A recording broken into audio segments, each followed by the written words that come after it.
From extreme weight cutting, crippling body dysmorphia, and dozens of health issues, only one sport could fit those characteristics, and it's bodybuilding. And whether or not you like it, it is probably one of the most mentally challenging disciplines in the world. This sport is so much more than trying to look good, but the general opinion you see about it is a competition of narcissists. But what is it about actually? Let's start with the basic of building muscle. And the first one is training. As a bodybuilder, your training sessions doesn't differ a lot from someone who is just trying to build muscle, except for the volume. You see, for the average person, training 3 times a week would be more than enough, but the reality of a bodybuilder is far different. You see, most athletes who compete in the Mr. Olympia competition trains at least 6 days out of 7 from 1 to 4 hours a day, which are split between 2 different workouts. To take a famous example, Arnold Schwarzenegger, while he was competing, was training 2 times a day, 6 days per week, with each workout being around 1.5 hours, which is about 18 hours per week of strict weightlifting. But it doesn't stop there. You still need to do the cardio. Chris Bumstead, the most recent Mr. Olympia winner, said in an interview that he does about 2 hours of cardio by walking every day, in addition to his weightlifting training. It might already seem impressive, but the training is probably one of the easiest parts of bodybuilding. To continue with the basics of building muscle with something that is much harder than training is nutrition. The diet a bodybuilder needs to adapt before a competition isn't just about dieting and having good macronutrients. You see, a bodybuilder needs to get extremely lean before going to the stage, and being at such low body fat levels is extremely challenging both mentally and physically. Really low energy, mood changes, low testosterone, no motivation are few of the common symptoms of low body fat percentage. You can guess that it is in fact really hard to still have the energy and the motivation to lift multiple hours a day in those conditions, because you are literally starving. In addition to all of that, bodybuilders usually cut the water consumption to look more lean, resulting in dehydration in addition to starving. The water cut isn't as bad as in MMA or boxing, but it still adds up. And when your body is put through such challenges, it is mandatory that you get good recovery. And something that makes the recovery much quicker is steroids. I couldn't make a video without talking about the subject because it is almost part of the sport. If you want to compete at the highest level in bodybuilding, you have to start taking PED. The side effects of steroids are very different person to person and also dependent on the dosage, but it's no news that they are really harmful to your health. From completely stopping your natural testosterone production to mood changes and even cancer risk, it's safe to say that it doesn't make anything easier except building muscle. But in bodybuilding, even with the right training,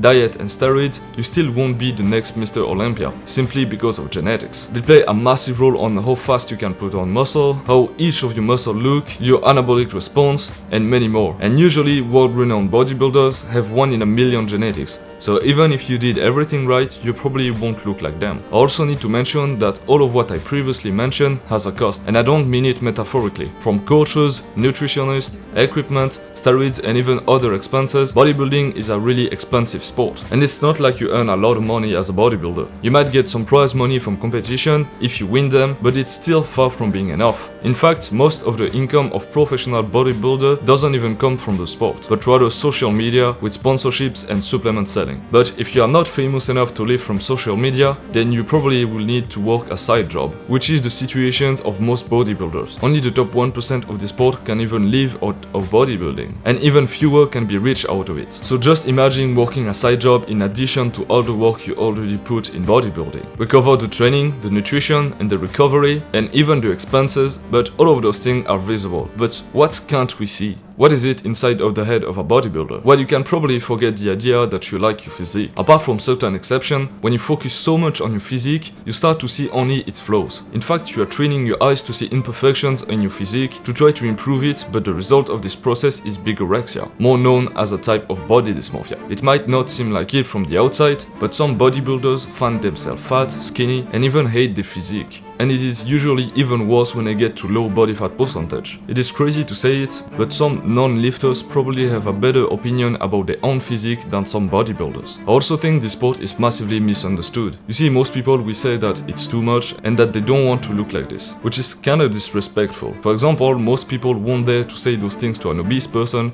but it's acceptable to say it to a bodybuilder. Personally, I would rather being criticized by people because I put effort into something than being criticized because of a lack of effort. The point is that most people train or want to train to be the most attractive to the most people. They see it as the only objective you can get, and they don't really understand that other people don't have the same objectives.